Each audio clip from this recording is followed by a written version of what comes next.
నిలబెట్టుకున్న విధానం,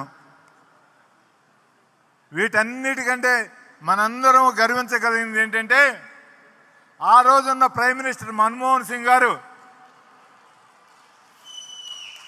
ప్రోటోకాల్ నన్ను ఆపేయమంటున్నారా?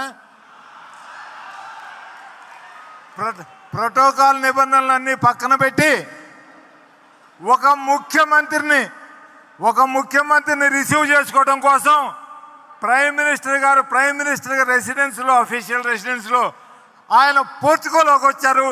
నేను ప్రత్యక్ష సాక్షిని. ఆ రోజు రాజశేఖర రెడ్డి గారు ఎంత చెల్లించిపోయారంటే, సార్ దేవుడు సార్ మీరు నన్ను ఇటువంటి పరిస్థితిలో మీరు నన్ను పెట్టడం ఇదే అంటే ఆయన ఎంతో ఆప్యాయంగా. మన్మోహన్ సింగ్ గారు అనేవారు ఆయన మొహంలో జనరల్గా ఎమోషన్స్ కనపడవు.